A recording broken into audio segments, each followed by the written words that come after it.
Hello everyone, welcome back to this video. तो guys, कैसे हैं आप सब लोग? आई होप आप सब लोग ठीक होंगे, स्वस्थ होंगे। और गाइस, ये वीडियो आने में बहुत लेट हो गया। वैसे तो ये वीडियो बहुत पहले आ जानी चाहिए थी, उसके लिए सॉरी। आप लोगों को इतना वेट करना पड़ा वीडियोस के लिए, क्योंकि मैंने पिछले 3 महीने से कोई वीडियो नहीं डाली थी। मैंने भी नहीं सोचा कि इतना गैप लग जाएगा, पर लग गया। हो जाता है गाइस कभी कभी ऐसा। तो गाइस, मेरे पास कुछ कमेंट आ रहे थे कि आप लॉन्ग वीडियो बनाइए।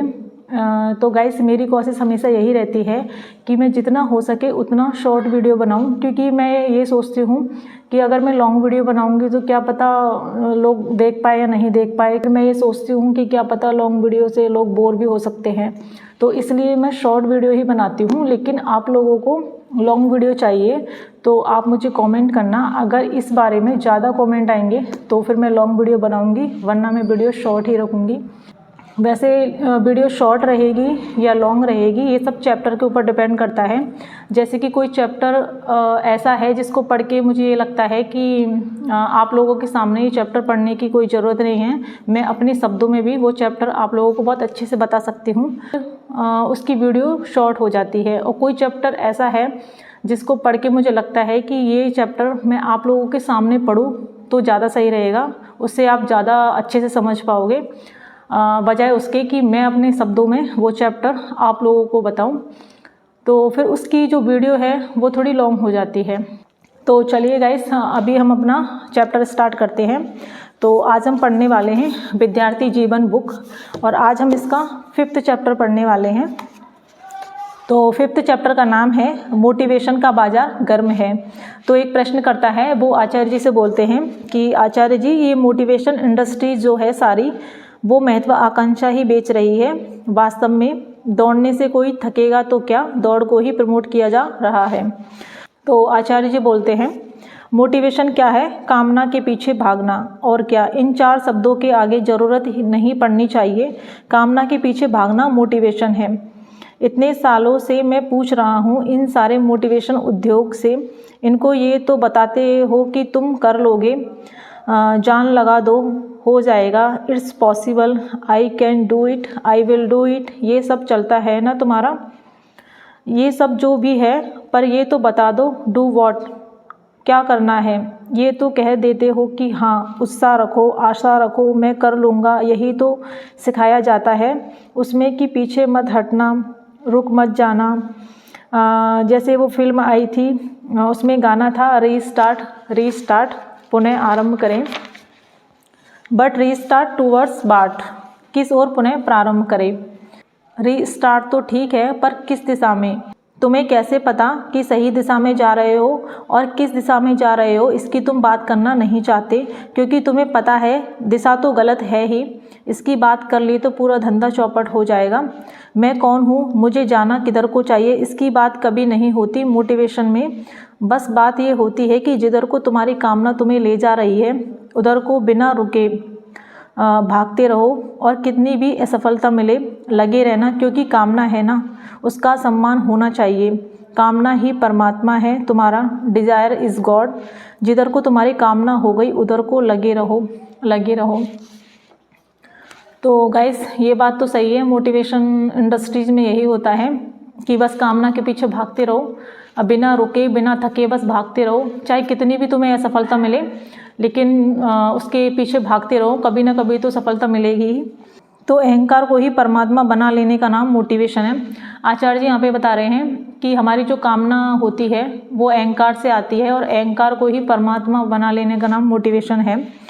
बिना ये जाने कि तुम कौन हो और तुम्हें किधर को जाना चाहिए, किसी भी अंधी दिशा में भीड़ के पीछे दौड़ लगा लेने का नाम मोटिवेशन है।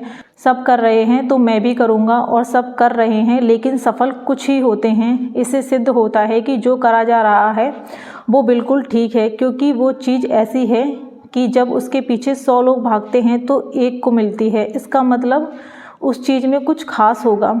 अरे बाबा, उस चीज़ में कुछ खास नहीं है। कंडा भी रखा हो, कंडा जानते हो, गोबर का उपला, और एक ही हो, और उसके पीछे 100 आए तो कितने को मिलेगा? एक को ही मिलेगा। अब एक को ही मिलेगा, इससे ये थोड़ी साबित हो जाता है कि वो चीज़ बड़ी ज़बरदस्त थी कि हो जाता है कहीं धूल पड़ी हो, एक साधारण सा कहीं पत्थर कंकड़ कुछ पड़ा हो और कंकड़ एक ही है, उसके पीछे 1000 लोग आ रहे हैं तो एक को तो ही मिलेगा। इससे ये थोड़ी साबित हो जाता है कि वो चीज़ बड़ी कीमती थी। देखो सिर्फ एक को मिली और बाकी 999 हाथ मलते वापस लौट गए। कोई बात नहीं, रीस्टार्ट। अरे बाबा, वो चीज़ क्या है और वो चीज़ तुम्हें चाहिए क्यों? और वो चीज़ तुम्हें मिल भी गई तो उसका करोगे क्या? और ये कैसे हुआ? पूरी प्रक्रिया क्या थी कि वो चीज़ तुम्हारे जहन पर छा गई? इसकी ये बात करना नहीं चाहते। जो लक्ष्य 999 लोगों का है वही तुम्हारा कैसे बन गया, इस पर कोई बात नहीं करना चाहता। कहीं ऐसा तो नहीं कि वो लक्ष्य तुम्हारा भी इसलिए बन गया क्योंकि 999 लोगों का है? इसकी ये बात नहीं करना चाहते। बात करना चाहते नहीं क्योंकि बात खतरनाक हो जाएगी। बात निकलेगी तो फिर दूर तलक जाएगी, पूरा धंधा बैठ जाएगा, बाजार ठप पड़ जाएगा, चीज़ें नहीं बिकेंगी। मैं सिर्फ मोटिवेशन इंडस्ट्रीज़ की बात नहीं कर रहा हूँ, न जाने और कितनी इंडस्ट्रीज़ है जो ठप पड़ जाएंगे क्योंकि ले दे करके खेल तो वही चल रहा है ना, कामना पर भागना। तो आचार्य जी यहाँ पे यही बता रहे हैं कि तुम्हारे लक्ष्य ऐसे ही बन जाते हैं जैसे 999 लोगों का जो लक्ष्य था वही लक्ष्य तुम्हारा हो गया। तो लोग सवाल उठाते हैं आमतौर पर इन 2 इंडस्ट्रीज़ पर, एक मोटिवेशन पर और एक कोचिंग पर बात मोटिवेशन और कोचिंग की नहीं है। आदमी अगर अंधा है तो वो 50 की उम्र में भी कामना के पीछे ही तो भाग रहा होगा। मोटिवेशन और कोचिंग का वास्ता आमतौर पर जवान लोगों से होता है और 30 के बाद या 35 के बाद तो कोई कोचिंग नहीं कर रहा होगा, न कोई मोटिवेशन देख रहा है। लेकिन उसके बाद भी कामना तो बाकायदा अभी दूरस्थ कायम है ना, मरते दम तक वो रहती है क्योंकि हम कमज़ोर लोग हैं, हम कायर लोग हैं, हमें भीड़ के पीछे चलने में सुरक्षा है, हम जरा अपनी ओर देखने की हिम्मत नहीं कर पाते। मेरे लिए क्या राह सही है, ये सवाल पूछना हमारी हिम्मत से बाहर का होता है। हम जाते हैं अगल बगल के इंटू भैया, चिंटू भैया और करियर काउंसलर, इनसे बात करने और यूट्यूब पर मोटिवेशन देख लिया।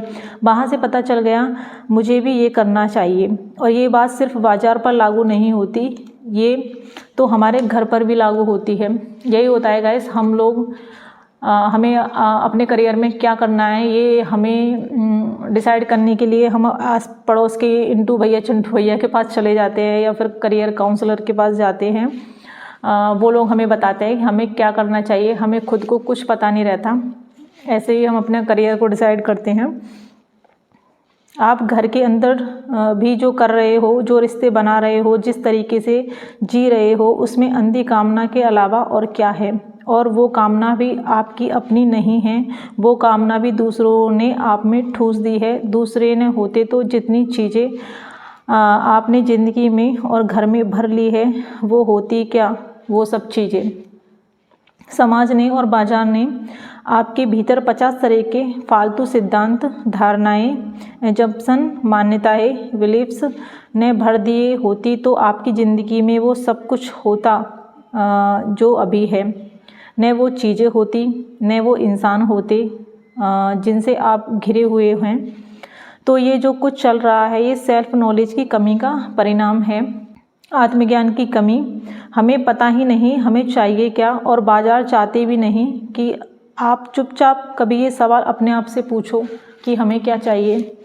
बाजार कहता है तुम्हें क्या चाहिए ये हम बताएंगे, तुम्हें वो चाहिए जो हम पैदा कर रहे हैं, जिसकी हम आपूर्ति सप्लाई करते हैं। कोई दुकानदार नहीं चाहेगा कि आप कभी अपने आप से ये पूछो कि आपको क्या चाहिए। दुकानदार चाहेगा कि आप दुकानदार से पूछो कि मुझे क्या चाहिए। वो कहेगा जो कुछ मेरे पास है वही आपको चाहिए। हम कभी अपने आप से नहीं पूछते हमें क्या चाहिए, हम बाज़ार से, समाज से, दुकान से पूछते हैं कि बताओ क्या बढ़िया है, तो वो वही सब बता देते हैं जो उनके पास है। ऐसा होगा कि आप यूपीएससी कोचिंग में जाओ और वहाँ कोचिंग में जाओ तो वहाँ बाहर एक रिसेप्शन पर कोई बैठी होती है और वो नहीं बोलते कि हम आपको यहाँ कोचिंग में एडमिशन दिलाने के लिए बैठे हैं। वो बोलते हैं हम करियर काउंसलर हैं, आप वहाँ जाइए किसी यूपीएससी वाली दुकान में और वहाँ बैठी हो। कभी ऐसा हुआ कि वहाँ आपको बताए देखिए आपके लिए बेस्ट करियर है एविएशन या माउंटेनियरिंग। देखिए, आपको तो टूर गाइड होना चाहिए। देखिए, आप यहाँ क्या कर रहे हैं, आपको तो फैशन इंडस्ट्रीज़ में होना चाहिए। कभी हुआ है? ऐसा कभी नहीं होता गाइस। अगर हम यूपीएससी की कोचिंग करने जाते हैं तो वहाँ पे जो करियर काउंसलर बैठे होते हैं, अगर हम उनसे पूछते हैं कि तो वो हमें यही गाइड करते हैं कि आप आइए यूपीएससी की कोचिंग करिए। वो कभी हमें ये नहीं बताते कि आप गलत फील्ड में आ गए हो, आपको तो वो काम करना चाहिए, आपको तो ये काम करना चाहिए था, आपको तो उस फील्ड में जाना चाहिए था, आप तो गलत फील्ड में आ गए। वो हमें कभी नहीं बताते ऐसा। शादी ब्याह हमारे घर दूसरे कराते हैं, घर वाले आकर कराते हैं। तुम्हें कोई और बताएगा कि तुम्हारे लिए कौन सी लड़की या कौन सा लड़का अच्छा है। तुम आदमी हो या पतीला, कोई भी तुम में आकर कुछ भी भर देता है। वैसे तो हम पतीला ही होते हैं, इंसान तो कम ही होते हैं। और कोई आगे कुछ भी हमें भर देता है, कुछ भी हमारा अपना नहीं होता, सब दूसरे का भरा हुआ ही होता है बस हमें। जैसे कि एक गिलास है, उसमें पानी भर दो तो पानी, कॉफ़ी भर दो तो कॉफ़ी, और कोई भी आएगा कुछ भी भर देगा। और किसी दिन कोई उसे लेकर शौचालय चला गया, वहाँ से पता नहीं क्या भर लाए, उसमें कुछ भरोसा नहीं। ऐसी ही हमारी ज़िंदगी है, लोग हमें कुछ भी भर देते हैं। तुम्हें ही जब पता नहीं कि तुम्हारे भीतर किसको प्रवेश मिलना चाहिए, तो कोई तुम में फिर कुछ भी प्रविष्ट करा देगा, कैसे रोक लोगे। अब उसके बाद मोटिवेशन क्यों चाहिए होता है। मोटिवेशन माने उत्साह देना। मोटिव माने कामना होता है। कोई पूछे मोटिव क्या है, कामना। मोटिवेशन इसलिए चाहिए होता है क्योंकि जो कुछ भी तुमको कहा जा रहा है कि पाओ, उसको पाकर तुम्हारा जी भरता नहीं, तो बहुत जल्दी फिर तुम निरुत्साह हो जाते हो, ऊर्जाहीन, उत्साहहीन, क्योंकि जो तुम करने निकले हो वो तुम्हारे केंद्र की मांग तो है नहीं। 2-4 दिन उस दिशा में बढ़ते हो, फिर ठप्प बैठ जाते हो। फिर कोई आता है, कहता है नहीं, उठो, बस तुम करके दिखाओ, उठो, करो। और क्या करके दिखाओ, ये तो कोई बात ही नहीं करता। तो आचार्य जी यहाँ पे बता रहे हैं कि हम जो भी काम करते हैं वो हमारे केंद्र की मांग तो होता नहीं, तो फिर हम 2 या 4 दिन उस काम को करते हैं, फिर हम उत्साहहीन हो जाते हैं, फिर हमें चाहिए होता है मोटिवेशन। फिर हमसे बोला जाता है कि उठो और ये करके दिखाओ, पर क्या करके दिखाए ये हमें कोई नहीं बताता। किसी की ज़िंदगी का लक्ष्य यही है कि चाचा ने मेरे बाप की ज़मीन हथिया ली, चाचा को नीचा दिखाऊंगा। कोई बहुत महान लक्ष्य तो होते नहीं हमारे तो ऐसे ही लक्ष्य होते हैं कि लड़का एक बार कलेक्टर बन गया, उसके बाद गांव में बाप सब पर धौंस जमाएगा। तो जब लक्ष्य इतने क्षुद्र है, छोटे हैं, तुच्छ है, तो इनके पीछे चलने की बहुत सारी ऊर्जा कहाँ से लाओगे। छोटी चीज़ों के पीछे बड़ी ऊर्जा कहाँ से लाओगे। तो इसलिए बार बार बैटरी डाउन हो जाती है। फिर चाहिए होता है मोटिवेशन का इंजेक्शन। जिसे मोटिवेशन चाहिए वो समझ लो राह ही गलत चल रहा है, और जो सही राह चल रहा है उसे मोटिवेशन की ज़रूरत पड़ ही नहीं सकती। तो गाइस, आचार्य जी यहाँ बता रहे हैं कि हमारे जो लक्ष्य होते हैं बहुत क्षुद्र, बहुत छोटे होते हैं, तो उनके पीछे चलने के लिए हम बहुत सारी ऊर्जा कहाँ से लेके आएंगे। तो फिर हमारी बैटरी बार बार में डाउन हो जाती है, फिर हमें चाहिए होता है मोटिवेशन का इंजेक्शन। तो गाइस, आचार्य जी ने यहाँ पे ये लाइन बहुत अच्छी लिखी है इसमें कि जिसे मोटिवेशन चाहिए वो समझ लो राह ही गलत चल रहा है, और जो सही राह चल रहा है उसे मोटिवेशन की ज़रूरत पड़ ही नहीं सकती। क्योंकि जो इंसान सही राह चल रहा है उसका काम ही उसका मोटिवेशन है, तो उसको अपने काम में ही मज़ा आता है, अपने काम को करने से ही खुशी मिलती है, वो अपने काम को ही एंजॉय करता है, तो उसका काम ही उसके लिए मोटिवेशन है, तो उसे कोई एक्स्ट्रा मोटिवेशन की ज़रूरत नहीं पड़ती। पूरा गीता ज्ञान है मोटिवलेस एक्शन, और ये भारतवर्ष गीता का देश है जहाँ मोटिवेशन सिखाया जा रहा है। श्री कृष्ण पूरी गीता में बोल रहे हैं निष्काम कर्म, मोटिवलेस एक्शन, और हम चला रहे हैं मोटिवेशन। गीता की इतनी उपेक्षा, इतना अपमान। Desire is God, blind desire, social desire, injected desire, imported desire, implanted desire, a totally alien desire. ऐसी डिज़ायर जिसका आपकी हस्ती से कोई लेना ही देना नहीं है। तो आचार्य जी यहाँ पे यही बता रहे हैं कि पूरा गीता ज्ञान यही है, मोटिवलेस एक्शन, कामना रहित कर्म, निष्काम कर्म। मतलब श्री कृष्ण पूरी गीता में यही बोल रहे हैं कि निष्काम कर्म, मोटिवलेस एक्शन, वो बोलते हैं ना कि कर्म करो फल की इच्छा मत करो। और ये जो भारतवर्ष है, जो गीता का देश है, वो हमें सिखा रहा है मोटिवेशन, यानी कि कामना के पीछे भागना। मतलब गीता का इतना अपमान और इतनी उपेक्षा। बहुत दिनों तक किसी बाहरी चीज़ को भी अपने भीतर रखो तो ऐसा लगने लग जाता है जैसे अपनी ही तो है। हम भूल ही जाते हैं कि वो चीज़ अपनी नहीं है। किसी समय पर, किसी पल में, किसी प्रक्रिया में वो चीज़ हमारे भीतर आरोपित करी गई थी, इम्प्लांट करी गई थी। अध्यात्म का अर्थ होता है स्वयं का विघटन, और सेल्फ हेल्प क्या करता है? स्वयं का सुदृढ़ीकरण। जिस चीज़ को हटाना चाहिए उसको सेल्फ हेल्प का जो क्षेत्र है जमा देता है और फुला देता है और मोटा कर देता है, मजबूत कर देता है।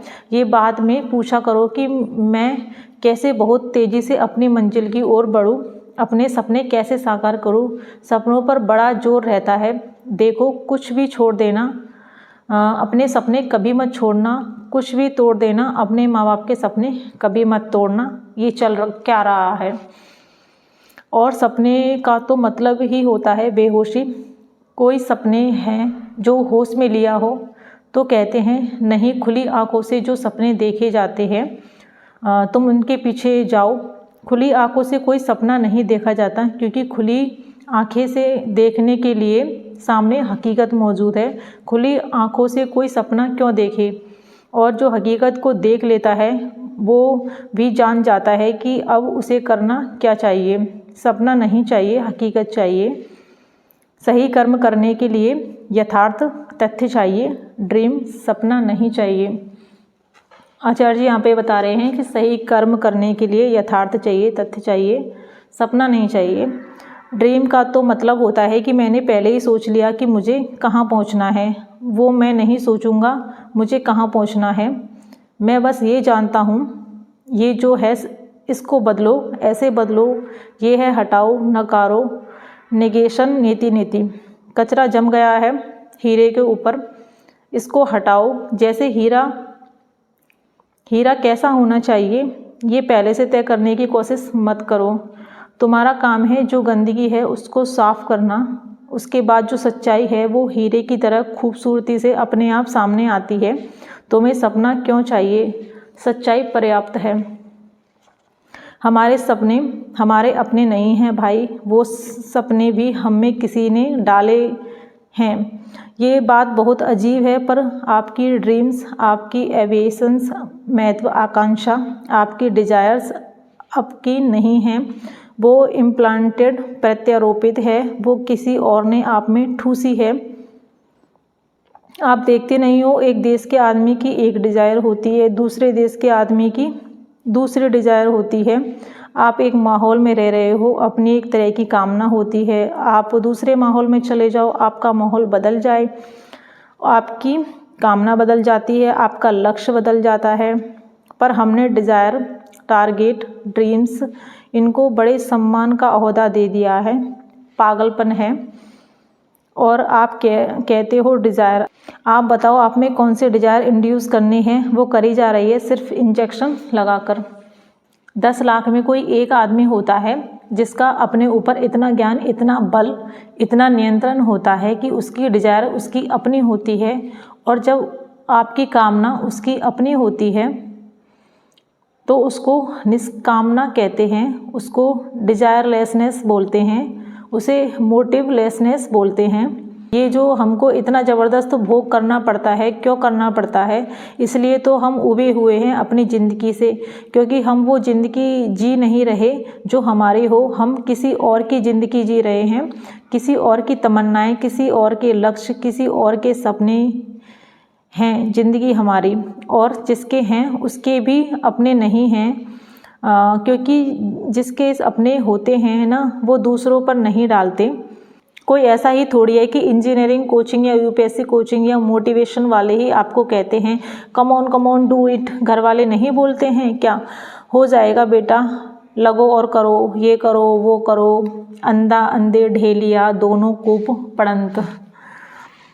कंट्री ऑफ द ब्लाइंड, सब अंधे हैं वहाँ पर और सबको लगता है हम बिल्कुल ठीक हैं। वहाँ कोई आँख वाला पहुँच जाए तो वो उसको रास्ता बताने लगते हैं, देखो तुम ऐसे चलो, तुम ऐसे चलो, ऐसे, और सुनो तुम हमारा हाथ पकड़कर चलो, नहीं तो तुम गिर पड़ोगे।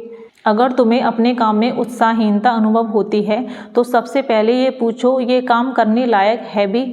99% संभावना यही है कि तुम गलत काम में घुसे हुए हो, और दुनिया की इतनी खराब हालत होती भी नहीं अगर हर आदमी वो कर रहा होता जो उसे करना चाहिए। न हम वैसे जी रहे हैं जैसे हमें जीना चाहिए, न हम वो कर रहे हैं जो करना चाहिए। सब कुछ और ही करने में लगे हुए हैं, मूर्खता। कोई बोले हाँ आप ये कर सकते हो, तो जवाब दो, हाँ शायद मैं यह कर सकता हूँ, लेकिन आखिर मैं ऐसा करूँ क्यों? ये कर सकने की बात नहीं है कि मैं कर सकता हूँ या नहीं, बात ये है कि मुझे करना चाहिए या नहीं। और ये जानने के लिए कि क्या आपको ऐसा करना चाहिए, आपको सबसे पहले ये जानना होगा कि आप कौन हैं। मैं कौन हूँ ये जाने बिना या इस पर जिज्ञासा करे बिना एकदम पता नहीं लगेगा कि मुझे करना क्या चाहिए। नहीं पूरी तरह जान सकते तो कम से कम कुछ सवाल पूछा करो, अपने आप को थोड़ा देखा करो, ईमानदारी से अपनी ज़िंदगी को परखा करो, कुछ रोशनी मिलेगी। तो गाइस ये चैप्टर यहीं ख़त्म होता है। आचार्य जी ने ये सब बातें हमें इस चैप्टर में बताई है। तो मिलते हैं आपसे अगली वीडियो में अगले चैप्टर के साथ।